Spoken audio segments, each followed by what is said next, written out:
नमस्कार, मैं doctor Jyoti Gautam, assistant professor, department of sociology, government Meera girls college. आज एमए की क्लास में आपका हार्दिक स्वागत और अभिनंदन करती हूँ। हम इस 7th पेपर में विभिन्न समाजशास्त्रियों द्वारा भारतीय समाज को समझने के सैद्धांतिक परिप्रेक्ष्यों का अध्ययन कर रहे हैं और उसी कड़ी में आज हम अध्ययन करेंगे डीपी मुखर्जी के बारे में। डीपी मुखर्जी, जिनका पूरा नाम है धृजति प्रसाद मुखर्जी, और यह डीपी मुखर्जी के नाम से ही जाने जाते हैं, डीपी मुखर्जी के नाम से ही फेमस हैं। भारतीय समाज के विश्लेषण में मार्क्सवादी परिप्रेक्ष्य को अपनाने वाले समाजशास्त्रियों में डीपी मुखर्जी का नाम बहुत ही अग्रणी रहा है। मार्क्सवादी परिप्रेक्ष्य संघर्षवादी परिप्रेक्ष्य है। हमने दो परिप्रेक्ष्यों के बारे में अध्ययन किया है, संरचनात्मक प्रकार्यवादी और मार्क्सवादी। संरचनात्मक प्रकार्यवादी ये देखते हैं कि समाज की संरचना बहुत सुव्यवस्थित है, समाज में कहीं भी अशांति नहीं है। पर मार्क्सवादी ये मानते हैं कि समाज जितना सरल और सहज दिखाई देता है उतना नहीं है, बल्कि यहाँ सभी जगह संघर्ष पाया जाता है। तो डीपी मुखर्जी भी मार्क्सवादी परिप्रेक्ष्य को अपनाने वाले समाजशास्त्रियों के रूप में जाने जाते हैं। इन्होंने 19 पुस्तकें लिखी है, 19। उनमें से कुछ प्रमुख इनकी रचनाएं हैं: basic concepts of sociology, modern Indian culture, sociology of Indian culture, diversities, problems of Indian youth. इन्होंने बहुत सारी रचनाएं भारतीय समाज को समझने के लिए, उसके दृष्टिकोण को समझाने के लिए लिखी है। डीपी मुखर्जी मार्क्सवादी थे, लेकिन वे स्वयं को मार्क्सवादी के स्थान पर मार्क्स शास्त्री कहलाना अधिक पसंद करते थे, मार्क्स को मार्क्सोलॉजिस्ट। तो एक प्रश्न यहाँ पर बनता है कि कौन से समाजशास्त्री स्वयं को मार्क्सोलॉजिस्ट कहलाना पसंद करते थे? डीपी मुखर्जी। वे कहते थे कि मार्क्स केवल एक विचार नहीं है, बल्कि एक पूरी विचारधारा है। उन्होंने भारतीय इतिहास का द्वंद्वात्मक प्रक्रिया द्वारा विश्लेषण किया है। उनके अनुसार परंपरा तथा आधुनिकता, उपनिवेशवाद तथा राष्ट्रवाद, व्यक्तिवाद और समूहवाद में द्वंद्वात्मक संबंध रहा है। द्वंद्वात्मक से तात्पर्य है कि द्वंद्व, मार्क्स ने एक अवधारणा दी थी द्वंद्वात्मक परिप्रेक्ष्य, वाद, प्रतिवाद और संवाद की अवधारणा। कोई भी नया विचार जब जन्म लेता है तो वह वाद की अवस्था होती है, जब उसको बहुत से लोग मानने लगते हैं पर कुछ लोग उसका विरोध करने लगते हैं, तो यह अवस्था होती है प्रतिवाद की। और जब बहुत लोग विरोध करते हैं और कुछ लोग समर्थन करते हैं, या कुछ लोग समर्थन और कुछ लोग विरोध करते हैं, तो उनके बीच का रास्ता निकल कर आता है, वह होता है संवाद का।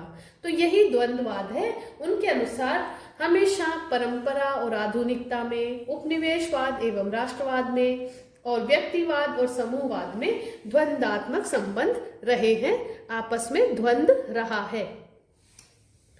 मुखर्जी का द्वंद्ववाद का आधार मानवतावाद रहा है, जो संकुचित नृजातीय एवं राष्ट्रीय विचारों की सीमा से परे था।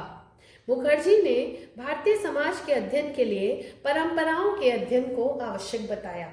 इन्होंने माना कि यदि भारतीय समाज को समझना है तो भारतीय परंपराओं को समझना अत्यंत आवश्यक है, और इसीलिए उनके अध्ययन के केंद्र बिंदु में परंपरा, भारतीय परंपरा अवश्य रही है।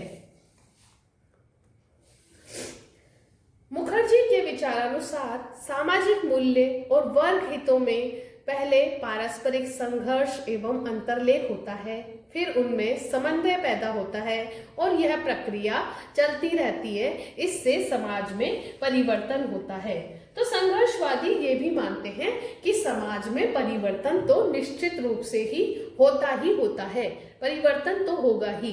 तो इस परिवर्तन की प्रक्रिया को मुखर्जी ने समझाया कि सामाजिक मूल्यों और वर्ग हितों में पहले संघर्ष होता है, इंटरैक्शन होता है और फिर उसके पश्चात उनमें समन्वय पैदा हो जाता है, जिससे धीरे धीरे समाज में परिवर्तन आता है।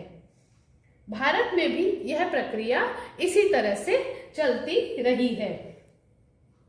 सांस्कृतिक विरोधाभास एवं नवीन वर्गों के उदय के कारण भारत में संघर्ष एवं समन्वय की प्रक्रिया भी प्रारंभ हुई।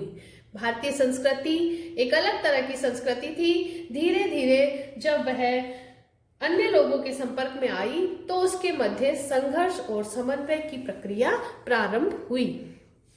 मुखर्जी के अनुसार इस संघर्ष और समन्वय को भारत में विद्यमान वर्ग संरचना के आधार पर आगे बढ़ाया जाना चाहिए और इसी आधार पे भारतीय समाज को समझने का प्रयास करना चाहिए। उनका यह भी मानना था कि परंपराएं भारतीय समाज की एक अद्भुत देन है और धीरे धीरे इनमें परिवर्तन आता जा रहा है। समूहवाद के स्थान पे व्यक्तिवाद की भावना प्रबल होती जा रही है, इसलिए हमें अपनी परंपराओं का अध्ययन अवश्य करना चाहिए।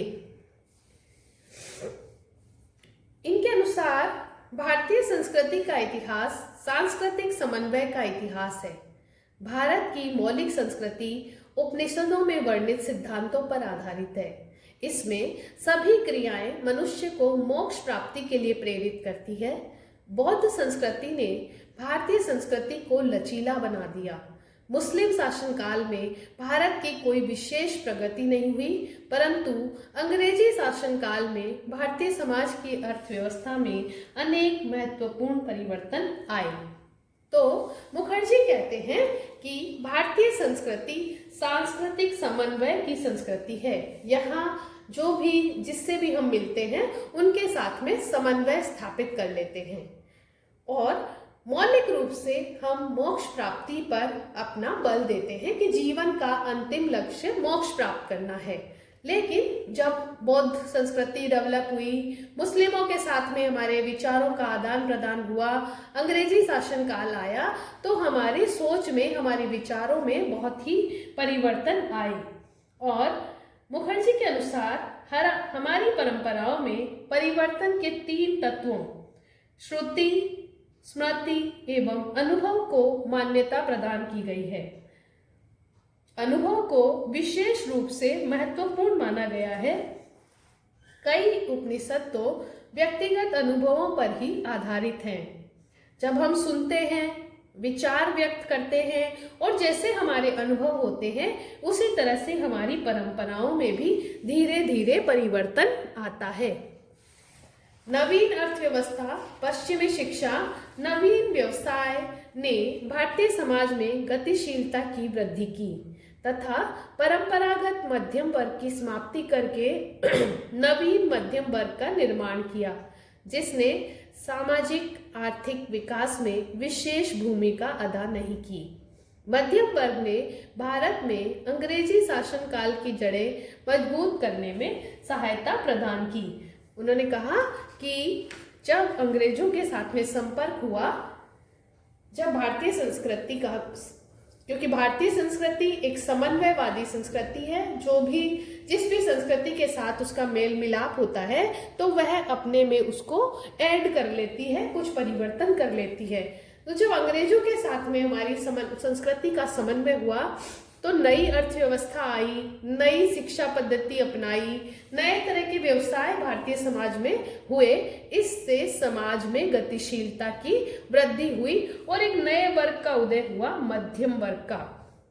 हालांकि इस मध्यम वर्ग ने भारतीय समाज में सामाजिक आर्थिक विकास में कोई महत्वपूर्ण भूमिका अदा नहीं की, बल्कि इन्होंने अंग्रेजी शासनकाल की जड़ें मजबूत करने में सहायता प्रदान की, ऐसा डीपी मुखर्जी कहते हैं। उनका यह भी मानना था कि जब कभी उच्च और निम्न बौद्धिक परंपराओं में संघर्ष की स्थिति उत्पन्न होगी तो उस समय यह अनुमान लगा लिया जाता है और प्रयत्न पूर्वक उन्हें वैचारिक दृष्टि से एक दूसरे के निकट ला दिया जाता है। चूंकि भारतीय समाज जाति प्रधान समाज रहा है, अतः यहाँ पे वर्ग चेतना को दबाया गया, वर्गों का निर्माण करना थोड़ा सा मुश्किल पाया गया। भारतीय समाज की उन्होंने बहुत गहराई से अध्ययन किया और डीपी मुखर्जी ने पश्चिम में चिंतन के स्थान पर मौलिक भारतीय चिंतन के विकास पर बल दिया। भारतीय संस्कृति के समन्वयात्मक परिप्रेक्ष्य से अध्ययन करने पर बल दिया। उन्होंने इतिहास की भी सांस्कृतिक व्याख्या की तथा भारत के अतीत को महत्वपूर्ण माना। उनका ये मानना था कि यदि भारतीय समाज को समझना है तो भारतीय दृष्टिकोण से ही इसको समझने का प्रयास करना चाहिए, क्योंकि यहाँ की संस्कृति समन्वयात्मक संस्कृति है और यह देश को समझने के लिए इसकी परंपराओं को समझना अत्यंत आवश्यक है। भारत के अतीत को जानना बहुत जरूरी है। उनका मानना था भारतीय समाज का आधुनिकीकरण वर्तमान संदर्भ में अतीत की परंपराओं की पुनर्व्याख्या करके ही संभव हो सकता है। तो यदि भारतीय समाज का आधुनिकीकरण करना है तो हमें उसकी परंपराओं को, भारतीय समाज की अतीत की परंपराओं को पुनः देखना पड़ेगा, पुनः उसकी व्याख्या करनी पड़ेगी। इस प्रकार मुखर्जी ने भारतीय चिंतन को एक नवीन दिशा प्रदान की। उन्होंने ये समझाने का प्रयास किया कि भारतीय समाज को समझने के लिए परंपराओं को समझना अत्यंत आवश्यक है और इसके लिए उन्होंने द्वंद्ववाद की अवधारणा को ध्यान में रखते हुए ये समझाया कि हमेशा से समाज में द्वंद्व रहता है, वाद प्रतिवाद और संवाद का अवधारणा हमेशा विद्यमान होती है। इसी के आधार पर समाज में परिवर्तन आता है। तो आप सभी को डीपी मुखर्जी का ये चैप्टर समझ में आया होगा। आप सब जरूर से घर बैठकर इन वीडियोस को देखें और अपनी स्टडी को कंटिन्यू रखें, क्योंकि ऑनलाइन द्वारा आपके पास में एक अच्छी सामग्री पहुंच रही है जिससे समाजशास्त्र को समझने में और आपकी परीक्षा की दृष्टि से बहुत अच्छे वीडियोस आपके पास पहुंच रहे हैं। Thank you very much.